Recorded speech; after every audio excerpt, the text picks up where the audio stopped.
Bonjour et bienvenue à notre rendez-vous quotidien pour la presse en ligne et en direct sur EBS. Nous sommes aujourd'hui le vendredi 4 décembre. Permettez-moi de commencer avec l'agenda de la présidente pour la semaine prochaine. Mardi, la présidente s'adressera par vidéoconférence à une réunion organisée par la présidence allemande du Conseil sur le partenariat entre l'Union européenne et l'Union africaine sur la transformation numérique. Mercredi matin, elle présidera la réunion hebdomadaire du Collège, comme d'habitude.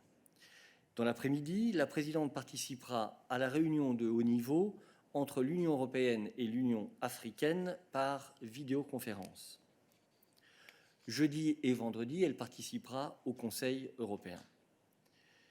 Puis samedi, elle participera par vidéoconférence au sommet sur l'ambition climatique co-organisé par les Nations Unies, la France et le Royaume-Uni pour marquer le 5e anniversaire de l'accord de Paris.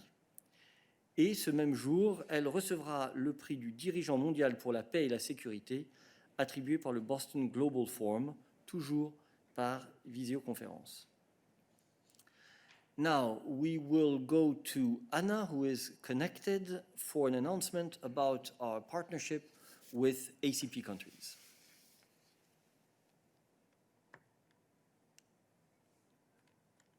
Anna, we can hear you. Go ahead. Hey. Okay, thanks. Sorry, I'm just getting this right. You can hear me?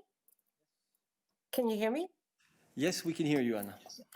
Sorry, thank you. So yesterday, as you probably have seen, Commissioner for International Partnerships, Jutta Urpilainen, and the Foreign Minister of Togo, Robert Dussey, the chief negotiators from the EU and the Organization of African, Caribbean and Pacific States, reached a political agreement on the text for a new partnership agreement that will succeed the Cotonou Agreement.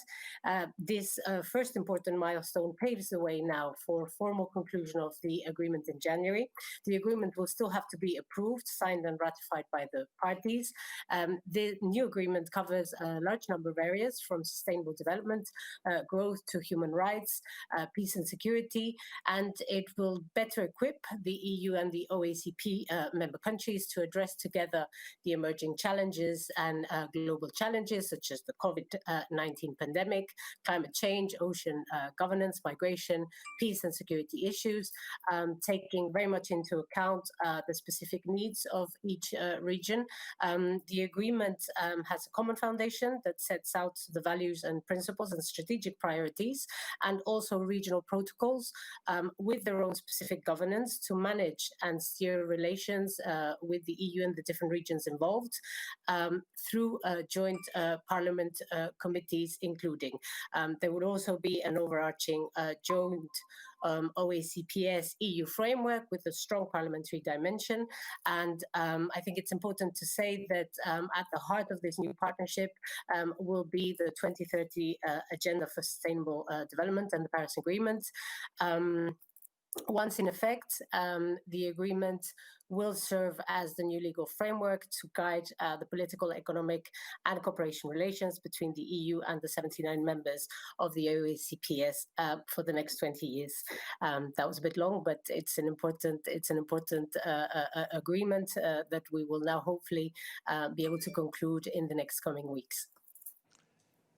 Thank you very much, Anna. Indeed, well worth it. This is an important milestone in our relations with ACP countries. This brings us to the end of our announcements for today, and therefore we will now take your questions. And I see that ODILE has asked for the floor.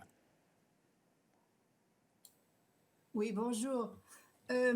Les pêcheurs de la Manche sont très impatients de savoir ce qui se passe au niveau du Brexit et ils ont peur de devenir la variable d'ajustement de cet accord. Je ne sais pas si vous pouvez communiquer en ce moment là-dessus, mais nos rédactions régionales sont très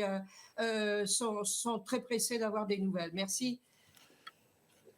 Merci beaucoup, Odile. Ce que je peux dire, si je pouvais couper ton micro, voilà, merci. Ce que je peux dire, c'est qu'aujourd'hui est une journée de négociation, une journée complète de de négociation. Les négociations sont en cours et donc nous ne pouvons pas faire de commentaires sur le contenu de ces négociations. Mais bien entendu, la Commission européenne travaille sur base, comme tu le sais, de son mandat. Et l'équipe de négociation est en contact étroit avec la présidente, avec les États membres, avec le Parlement dans le cadre du reporting régulier que nous faisons. Voilà, restons sur ce sujet. S'il y a d'autres questions, please only keep your hand raised if it is on the negotiations. Quentin. Oui, bonjour Eric, est-ce que tu m'entends? Tout à fait, vas-y. Super, oui, c'était juste par rapport à, toujours sur le Brexit, c'était pour savoir, est-ce que Madame Rizzo est encore à Londres ou est-ce qu'elle est rentrée à Bruxelles? Quentin, ce que j'ai dit, c'est que l'équipe de négociation est à Londres et qu'aujourd'hui est une journée de négociation pleine et entière. Comme tu le sais, nous ne faisons pas de commentaires sur le déroulement des négociations ni la composition de l'équipe. Y a-t-il d'autres questions sur le Brexit pour nous aujourd'hui? Ça ne semble pas être le cas. J'ouvre donc à d'autres sujets. Marina, you have the floor.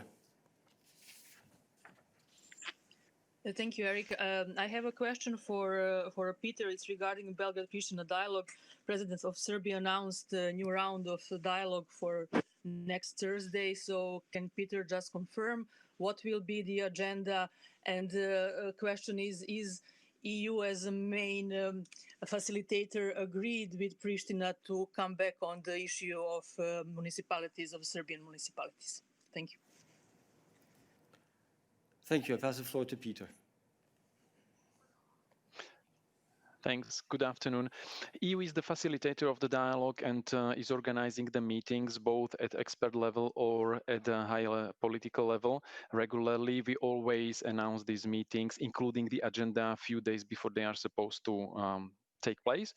So that's on the overall logistics of announcements. And on your question, indeed, I can confirm that there is an idea to have the meeting at the level of chief negotiators in Brussels in person next Thursday.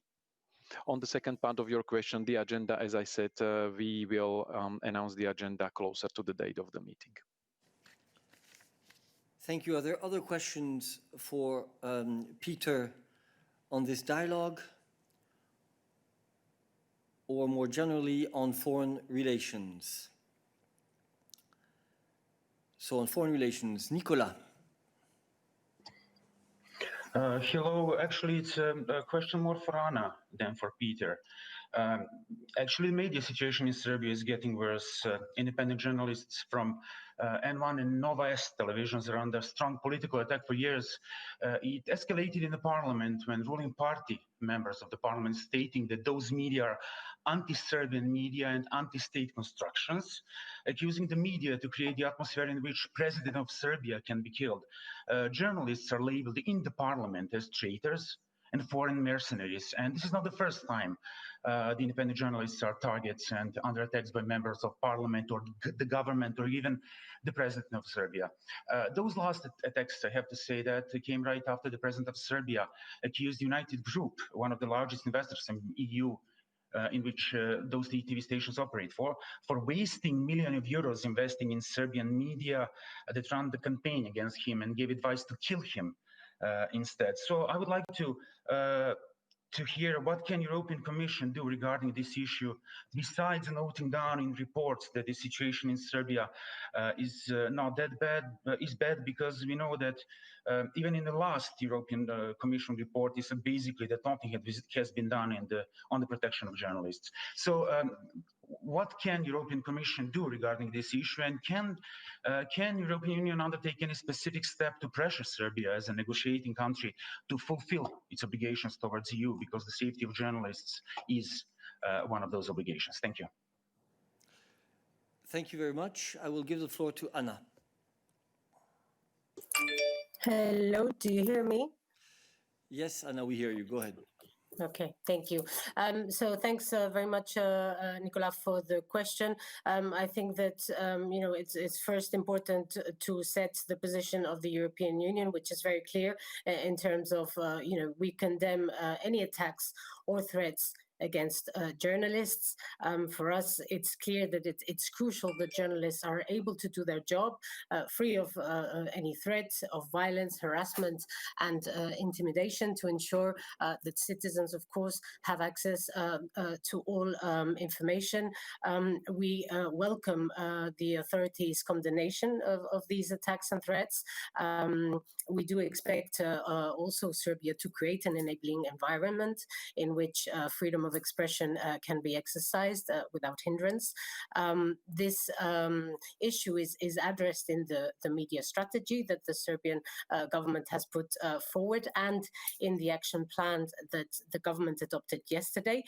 For us, we welcome very much this adoption, and we call on Serbia to its swift implementation in a transparent and inclusive manner.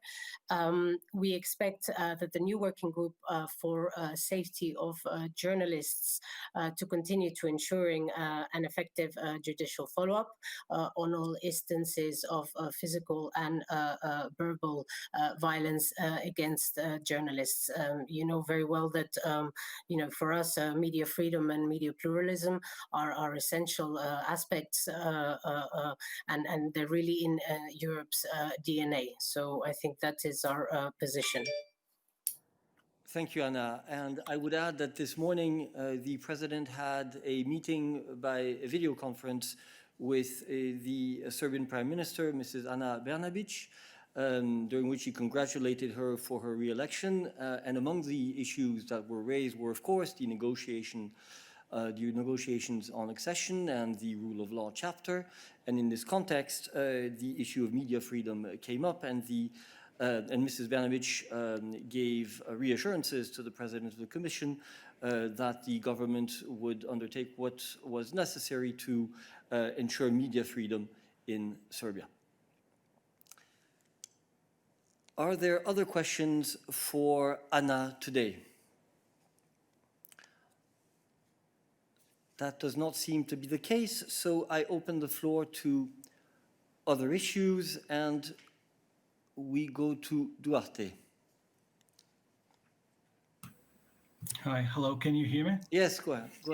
Okay, thanks. I have a question on competition and the Commission's investigation on Madeira Island Free Zone state aid. This investigation concludes that the aids were not implemented according to approved conditions. I wonder if you could elaborate a little bit more on this and what are the next steps? Thanks. Okay, thank you. We therefore will open this chapter. So I pass the floor to Arianna. Hi, can you hear me? Yes, go ahead, Arianna. Okay, thanks. Indeed, today we have adopted a decision concluding that the Madeira Free Zone scheme was not implemented in line with the approved conditions. Of course, the Commission fully recognizes the outermost region nature of Madeira and the need to provide regional aid to the companies operating in it in order to attract investment. This is why in 2007 and 2013, the Commission has adopted decisions approving the Madeira Free Zone. However, when verifying the implementation of the conditions of the scheme, the Commission has seen that two fundamental conditions in particular were not being respected in some of the cases. One was the jobs created or maintained had to be in the island of Madeira, while instead we have seen that some of these jobs accounted for when calculating the amount of aid were actually in other EU member states or even outside the EU. And the other condition was that the activity for which the tax reductions were being granted had to take place in Madeira. Again, this was not the case.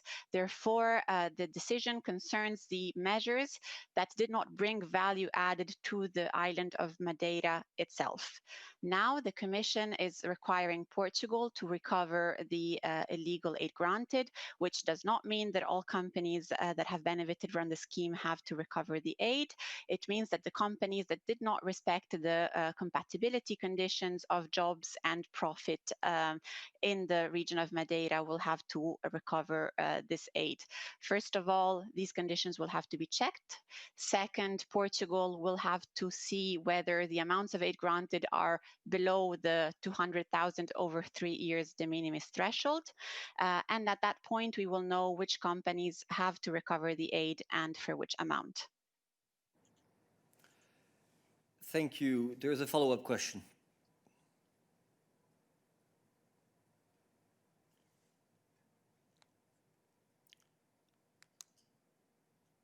Go ahead.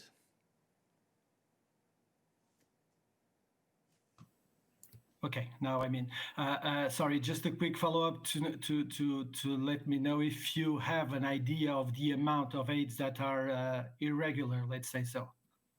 Thanks. Arianna. Sorry, I was speaking without pressing the speak button.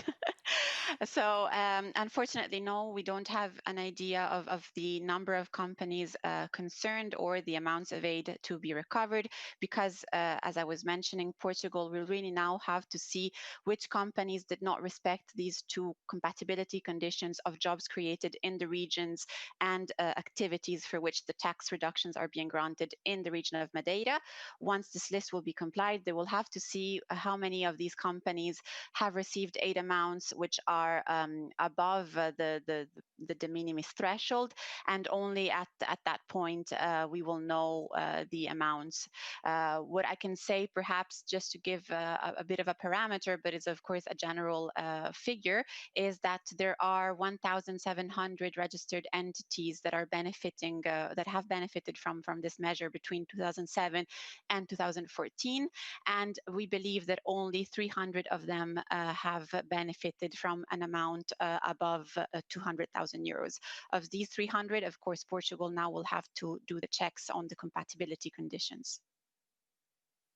Thank you, Arianna. Are there other competition-related questions for Arianna today? Please only keep your hand raised if it is. Well, first, let's focus on this Portuguese issue, on this Portuguese case. So please only keep your hand raised if it is on this. Mose, I know your question is not on this. Voilà. Susana. Yes, a follow-up.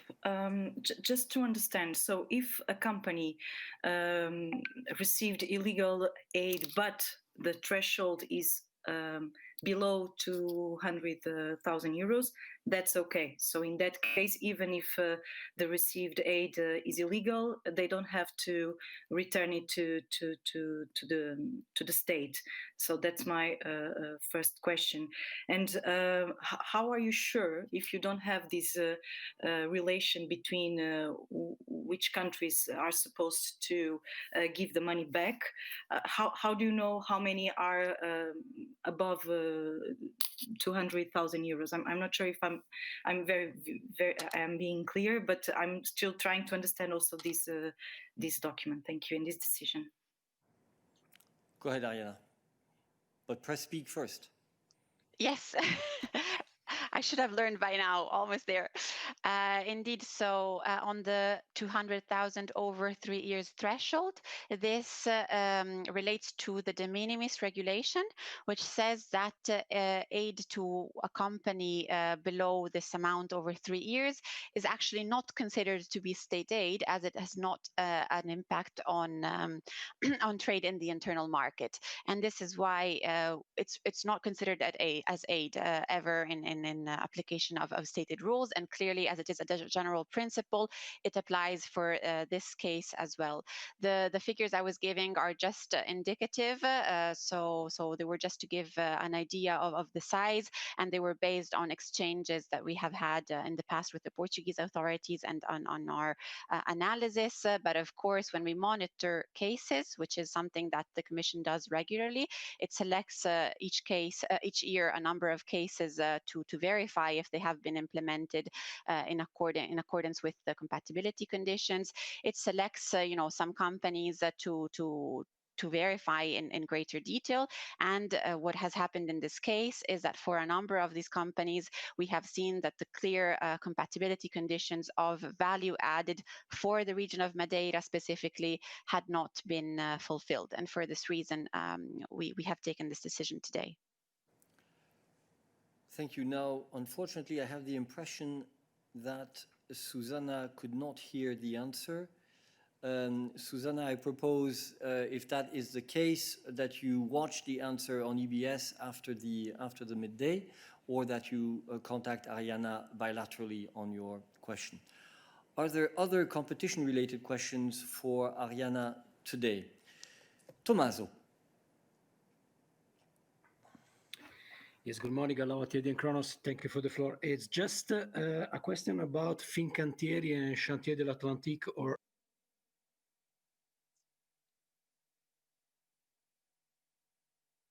We have lost you, Tommaso. Tommaso. You need to restart. I'm still here. Yes, you're can you hear me? Okay. Yes, please start again. It's for ARIANNA. It's for ARIANNA. It's on Fincantieri Chantier de l'Atlantique, because I would ask ARIANNA if she can provide us, an update on the case, because there are some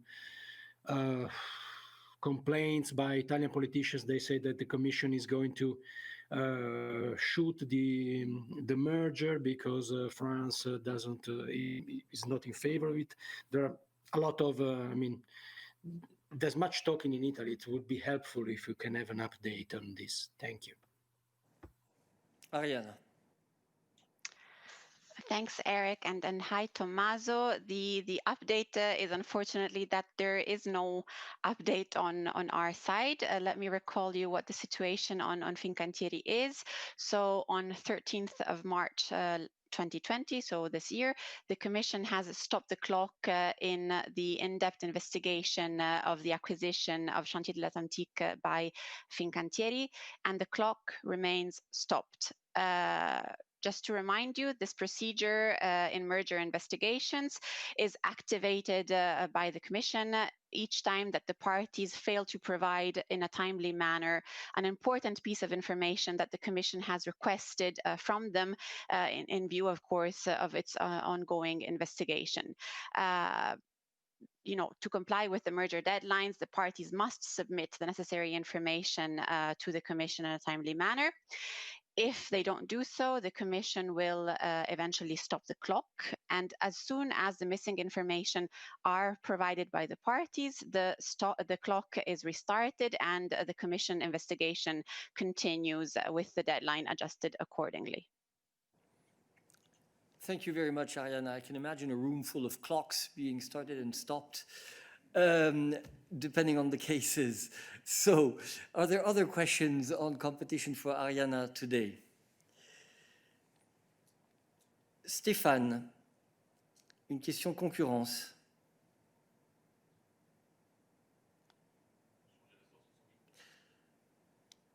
Tu as un problème de source de micro.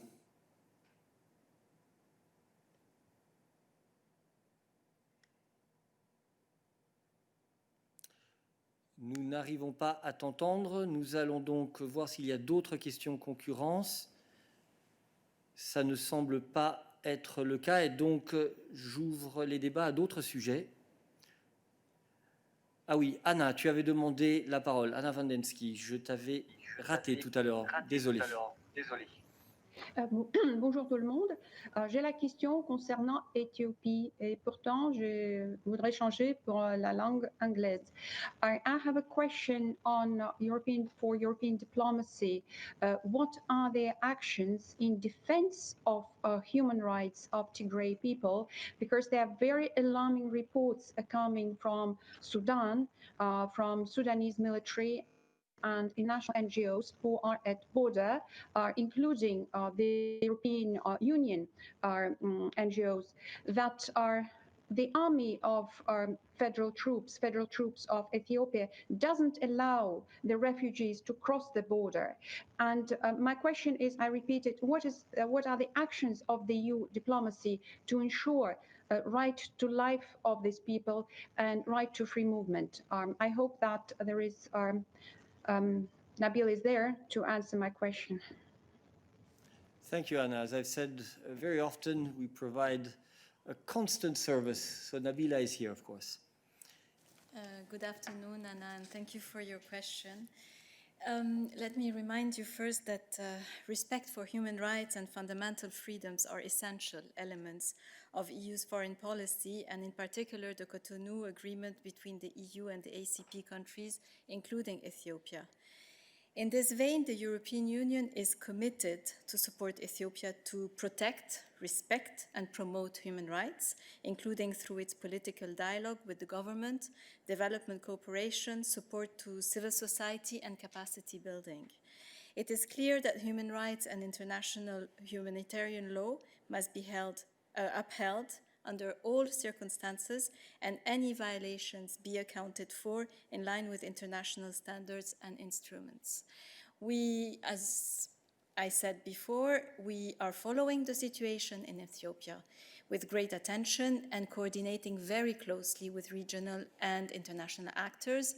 Our message is clear and focused on the cessation of hostilities and of the ethnic targeted violence, protection of civilians, in particular IDPs and refugees, return to dialogue with a strong support given to the AU initiative. We hope that all parties will listen to this sustained and concerted call. We have not only been vocal, but also active in our outreach at political and humanitarian level. Needless to remind you the efforts of the HRVP Borrell, who has met with Deputy Prime Minister and Minister of Foreign Affairs of Ethiopia, and he had talked also with the Prime Minister, with the chairman of IGAD, and with the chairperson of the African Union, Moussa Faki. And the HRVP expressed the EU's support to any initiatives of IGAD and the African Union to address the situation. He also made clear that the engagement of the high-level envoys appointed by the chair of the African Union should open the door for a dialogue that is the only way forward to avoid further destabilization. And also I would like to remind you that the Commissioner Lenarčič traveled to Ethiopia and to the border area in eastern Sudan on the 1st to 3rd December. He met Sudanese Prime Minister and the head of the civilian-led transitional government, Abdallah Hamdok, and Mohamed El Taishi, member of the Sovereign Council, as well as the representatives of the humanitarian organization. He also visited the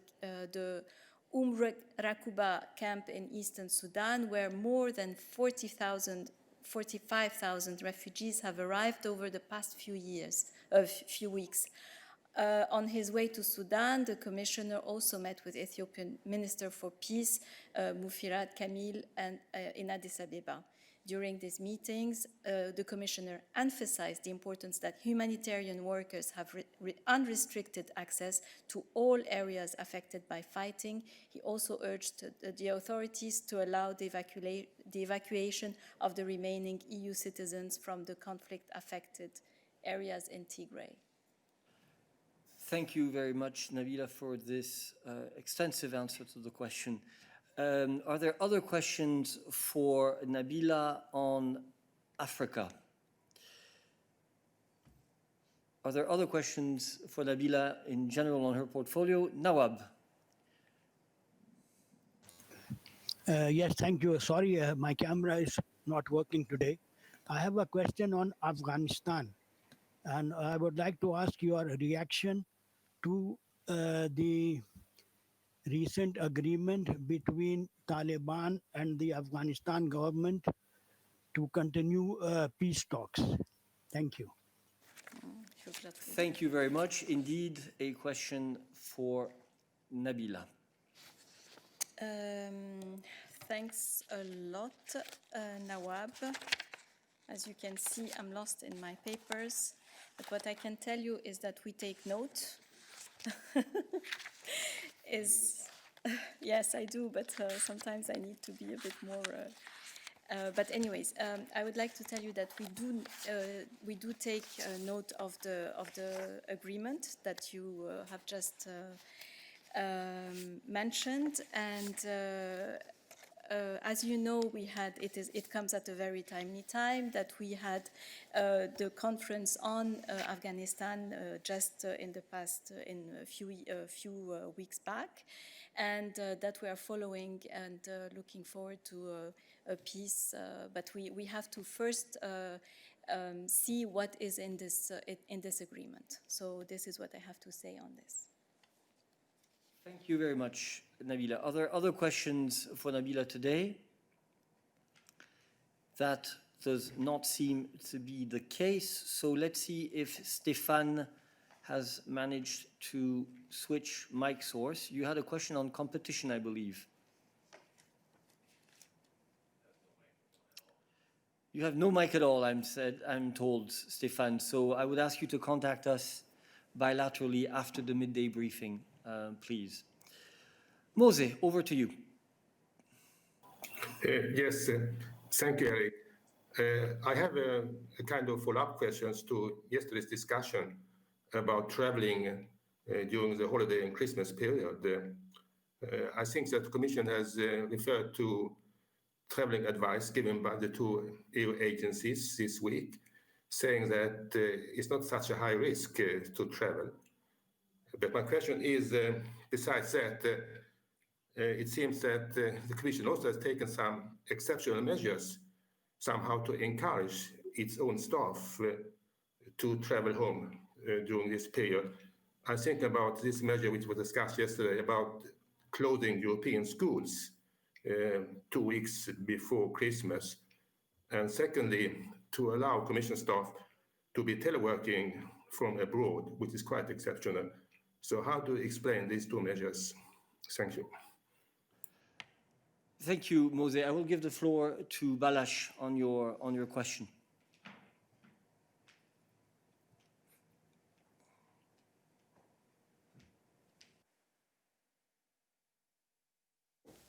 Hi, good afternoon, Mose. So, first of all, on giving the possibility to our staff members to telework from outside the duty station. This is an exceptional measure. As you know, working outside the duty station is in principle and in general forbidden unless there are some exceptional circumstances at play, such as family reasons, for example. Now, in the context of Christmas and bearing in mind the fact that the vast majority of our staff are expats, meaning that their duty station is outside their country of origin, for a very specific, limited amount of time, we will make it possible. This is by no means an obligation. This is a possibility for those staff members who can also secure the agreement of their superiors and whose work, in terms of the nature of their work, is compatible with this measure. They can be authorized exceptionally for a period of 2 weeks in the run-up to the Christmas period to work outside the duty station. Now, why do we do this? We have to bear in mind as well that when returning to their families, staff members would often have to observe quarantine measures. Therefore, it would be impossible for them to be reunited with their families if they arrive just before Christmas. Therefore, this measure will give the opportunity, the possibility for those staff members who can, again, who can fit all the criteria to clear quarantine requirements upon arrival in their member state by the time Christmas comes, and then be reunited with their family members. Thank you. I think that Stéphane wants to add something on European schools, or on schools in general, actually. Yes, thank you very much, Eric. I indeed wanted to add something just to make sure there's a clear understanding of what the Staying Safe strategy mentions about schools. To start with, I think, Eric, you have explained very well yesterday that we're talking about recommendations here. Now, when it comes to schools, the recommendation does not say that schools have to be closed. I would like to make that very clear. What the recommendation says that we want to reduce transmission risks in the period following the festive season. There is a risk of transmission. We need to follow the method of the 3 C's, as you know: avoid crowded spaces, avoid close contacts and closed spaces. And it's in order to avoid or to reduce rather such transmission risks that the recommendation invites the member states to consider extending school holidays or introducing periods of online learning. So it's very important that the focus of the recommendation is on taking actions to avoid transmission, and it's in that perspective that this recommendation has been made. Thank you. Thank you. Thank you. Other questions on this issue? Tom. Welcome back. Tom, you have the floor. Go ahead. Okay.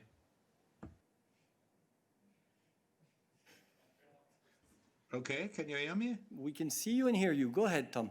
Okay, fine. It's on Nord Stream 2. Sorry, Tom. We're not on... Tom, I'm sorry. We're not on that issue for the moment, okay? We're talking about something different. Thanks. David, I believe, is on this issue. Oui, merci Eric, parce que David Carretta, Radio Radicale, parce que hier le gouvernement italien a adopté un décret qui modifie encore une fois les conditions pour les personnes qui rentrent dans son territoire. Et à partir du 21 décembre, on impose certaines conditions comme un test à certaines personnes, mais d'autres qui font du tourisme doivent faire aussi une quarantaine. Et je voulais savoir si tout ça est évalué par la Commission comme proportionné, vu que vous avez écrit noir sur blanc que ce n'est pas les voyages la principale source de contagion. Merci. Merci David. Je passe la parole à Stéphane. Oui, bonjour David. David, je ne vais pas me prononcer évidemment sur une législation qui serait en cours ou qui est en cours en Italie. Ce que je peux dire, c'est que, comme tu le sais, c'est que les agences ECDS et EASA ont publié des lignes directrices en ce qui concerne justement le testing et la quarantaine des voyageurs.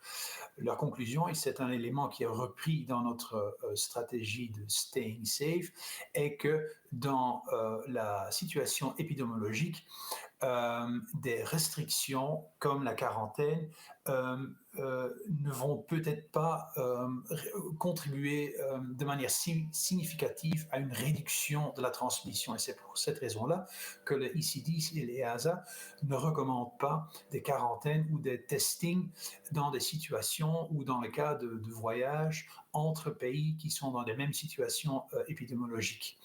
Le Staying Safe Strategy reprend ces idées et donne quelques recommandations pour aider les États membres à bien organiser en effet les voyages, mettre en place des mesures de contrôle aux aéroports, etc., juste dans le but d'éviter la transmission, parce que le risque est surtout lié au fait des contacts sociaux dans le cadre des voyages.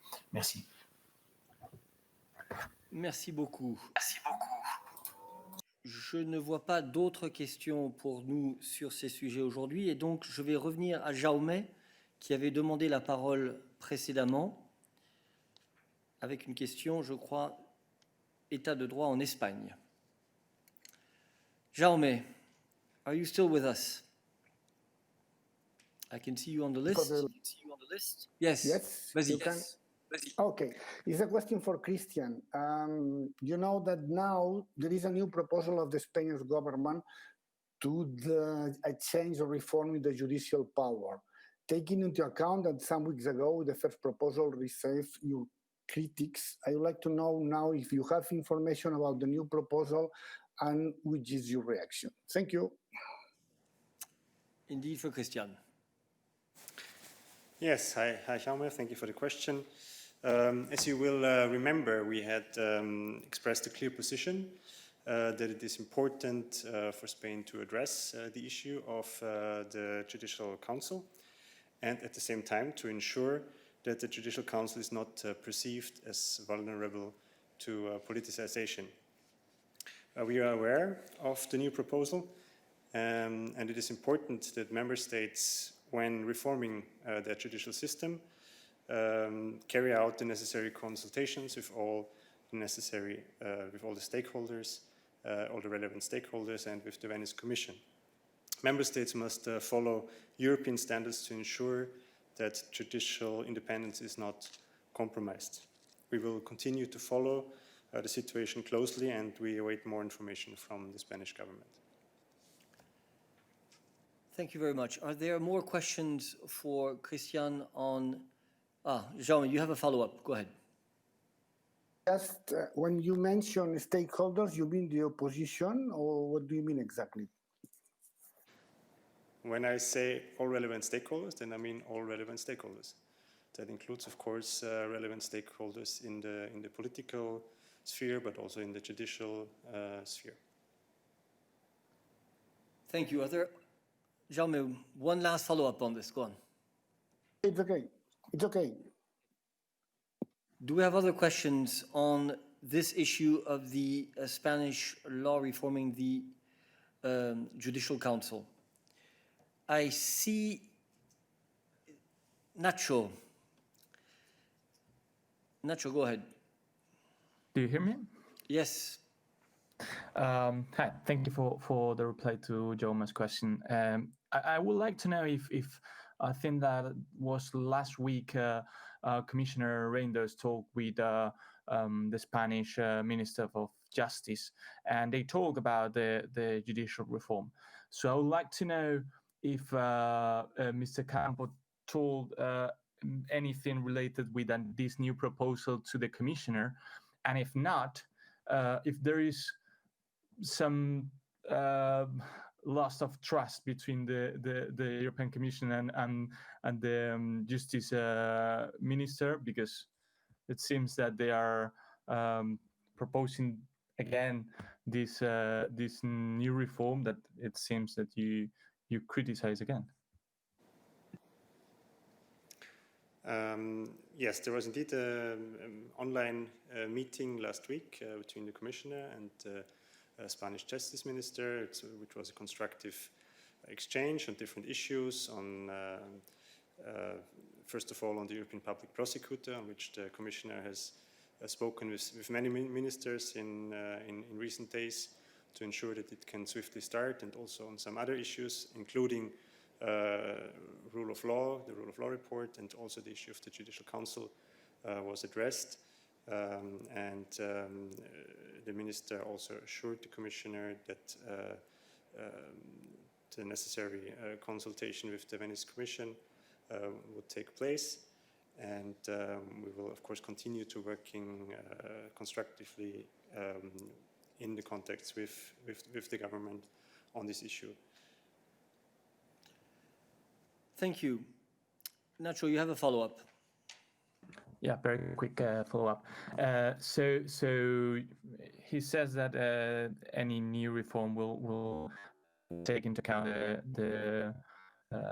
all the necessary measures. I want to know if after this new proposal, do you think that is fulfilling the You're breaking up, Nacho, but I think we got the gist of your question related to the adequacy of the new proposal. I think I know the answer that Christian will give. Go ahead. Yes, I think I've said everything that I can say. Expressed the position about this now, and that it is of course important to consult, and we will continue to work constructively with our counterparts. remember that we do not pass judgment on draft laws. We reiterate from time to time here general principles that are important and that apply horizontally and are of course relevant for the case in point. I see no further questions for Christian today. So Tom, we come back to you with your question on Nord Stream 2. Oui, il paraît qu'au Congrès américain, les républicains et les démocrates se sont mis d'accord pour changer le régime des sanctions. Alors, les sanctions sont supposées d'être élargies contre les compagnies qui participent dans le projet Nord Stream 2. Et en contrepartie, il n'y a plus de sanctions prévues pour les États. Vous avez un commentaire là-dessus? Merci. Je pense que c'est une question pour Peter.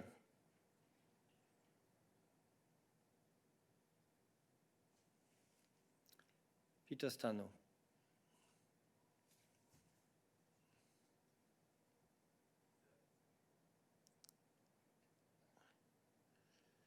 Peter, can you connect, please?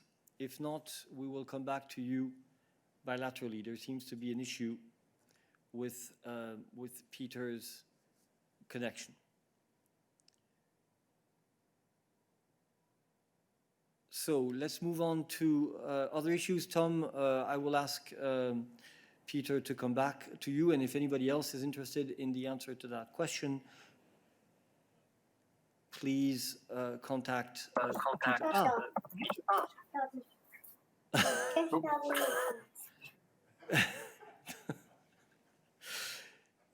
It's Crazy Friday. Peter, I believe it's best if you go back bilaterally to Tom and anybody else who contacts you. Let us move on to other issues. Georgi, you have the floor.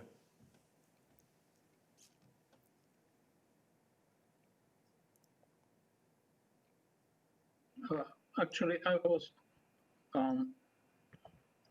was inspired by Tom's question about pipelines, but my question was on a different pipeline, and it's probably for Tim.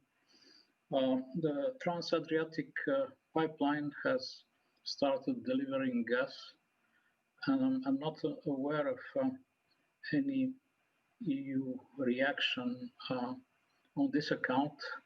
And I would like to know what does the Commission think about the completion of this project that has taken so many years, which brings gas from Azerbaijan to the European Union in an effort to diversify the supplies. Thank you. Indeed, Tim. The TAP pipeline.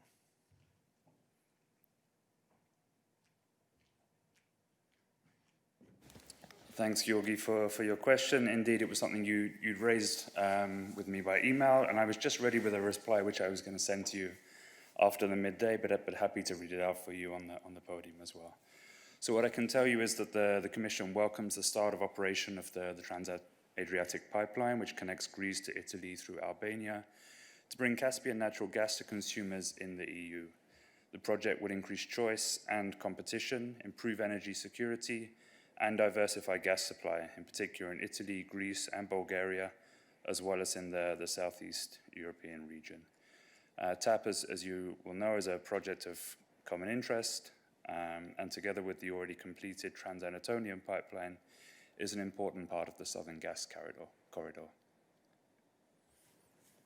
Thank you very much. Other questions for Tim on energy?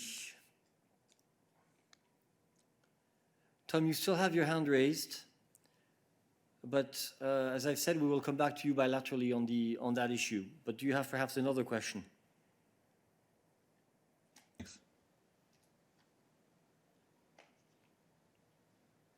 Tom? I don't know. No, I don't have another question. Okay, then please unraise your hand. Thank you. Christian, une question énergie. Oui, Vous me voyez? Merci. En fait, je profite de l'occasion, hein, c'est très opportuniste, mais je voudrais avoir un point sur la réduction de la dépendance de l'Union européenne vis-à-vis du gaz et du pétrole russe. Je sais que c'était à l'époque où je suivais attentivement ce dossier, c'était une addition de 400 milliards d'euros par an qui, comme l'avaient dénoncé les autorités américaines, permettait d'alimenter le budget russe et donc lui permettait de renforcer son arsenal militaire. Est-ce qu'on a réduit depuis cette dépendance? Est-ce qu'on a baissé notre facture? Est-ce qu'on a réussi à diversifier nos sources? Est-ce que demain, on peut effectivement se dire on a réussi la tentative et l'objectif de diversification et de nos sources d'approvisionnement, ou est-ce qu'on en est encore très très loin? Merci. Merci Christian. Sur les chiffres, les statistiques, il faudrait que je regarde ça et je reviens vers vous avec les détails précis. Comme vous dites, on est en train d'essayer de diversifier les sources d'énergie et il y a une grande partie de ça qui vient des efforts sur le pacte vert aussi de produire des énergies renouvelables dans l'Union européenne. Alors ça fait aussi partie de l'enjeu, si vous voulez, du pacte vert. Mais comme je vous dis, je peux revenir bilatéralement avec plus de données sur ces questions précises. Christian, tu as une question de follow-up? Oui, non, juste pour dire que je remercie, effectivement, j'attends avec beaucoup d'impatience les éléments chiffrés et une réflexion. Vous ne trouvez pas que ça fait quand même longtemps qu'on parle de la diversification? C'était quand même la commission Juncker et on en parlait même avant lui. C'était un des grands objectifs que les commissions européennes, les unes après les autres, se sont fixés. Alors, où est-ce que ça a coincé? Est-ce que c'est les États membres qui ne font pas leur boulot? Est-ce que c'est très difficile d'arriver à se sortir de la dépendance russe? Je sais que Gazprom régulièrement envoie des communiqués en se marrant, en disant c'est sûr que nous aurons toujours le prix du gaz et du pétrole inférieur à tout ce qui se fait sur le reste du marché. Et donc, pendant des années, l'Union européenne va encore être dépendante de nous. Donc, effectivement, moi, je veux bien entendre que le pacte vert et les énergies renouvelables vont nous permettre de diversifier. Je l'entendais déjà de la bouche de la commissaire Conny Hedegaard. Je sais que je suis vieux, mais enfin, ça fait quand même un bail. Merci. We still love you, Christian, as I said in my tweet the other day. Permets-moi peut-être simplement de préciser qu'on a dit qu'on allait revenir vers toi avec des chiffres. Donc là, tu fais une supposition en ce qui concerne notre dépendance spécifique par rapport au gaz russe. Mais je te rappelle que la Commission européenne publie régulièrement des rapports sur le sujet qui sont en ligne et que tu peux aller consulter sur ce sujet, même si évidemment Tim reviendra vers toi bilatéralement. Ce qui est clair, c'est que des efforts de diversification en matière énergétique sont nécessairement des efforts de longue haleine. Pour une raison simple, c'est qu'ils dépendent en partie d'une évolution d'infrastructures qui représentent souvent des investissements qui sont lourds, qui sont amortis sur de nombreuses années. Deuxièmement, d'évolution technologique, comme celle que Tim a mentionnée en ce qui concerne le développement des énergies renouvelables, sur lesquelles les États membres et l'Union européenne sont en train de faire des efforts considérables, mais qui nécessitent du temps en matière de développement. Mais si tu prends un pays comme l'Irlande, par exemple, je sais de mon expérience passée, quand je travaillais dans ce domaine, je suis moi aussi finalement un peu expérimenté dans le domaine. Un pays comme l'Irlande produit maintenant régulièrement une part extrêmement importante de son électricité uniquement sur base des renouvelables. Et puis, troisièmement, il ne faut pas l'oublier, ça dépend aussi de l'évolution de la structure économique des pays. Donc, ce n'est pas quelque chose qui se fait avec un claquement de doigts comme cela. La volonté politique est essentielle et elle existe à travers les différentes commissions, comme tu le dis très justement, et c'est quelque chose dont les résultats viennent progressivement. Et il y a deux dimensions. L'une dimension, c'est la dépendance énergétique par rapport au monde extérieur en général, par rapport à la production locale, et c'est ce que Tim vient d'évoquer, où il faudra regarder les chiffres. Et puis la deuxième, c'est en ce qui concerne la dépendance extérieure, la dépendance par rapport à des acteurs particuliers. Et c'est un débat que je suis sûr nous aurons l'occasion d'avoir de nouveau. Nous allons regarder les chiffres et on reviendra vers toi. Y a-t-il d'autres questions pour Tim sur l'énergie? Ça ne semble pas être le cas. Merci Tim. Y a-t-il d'autres questions pour nous aujourd'hui? Tommaso, we come back to you. Yes, good morning. Thank you. And sorry for taking advantage of you, but it's just on vaccines, if I may, for Stefan. It's just to know, I mean, the contracts which have been signed with the manufacturers are still confidential, which is understandable because you're still negotiating with Novavax, if I'm not mistaken. I wonder just if the Commission is going to publish them, at least partially, in the next weeks when the negotiations with the Novavax will be over, because I hear repeated claims of transparency, but on vaccines there are, I mean, confidentiality issues which hinder transparency, and I'd just like to have an update on this. Thank you. I don't think there is any update, Tommaso, compared to the many times that we've answered this question here on the podium. It's not a question necessarily only of time, but I will give the floor to Stefan to provide you with the elements. Thank you very much, Tommaso. You're right that some of the information in these contracts is indeed covered by confidentiality clauses. You know also the reasons why this is so, among other things, to also protect and make sure that the negotiations that are ongoing with other companies can take place in a correct way.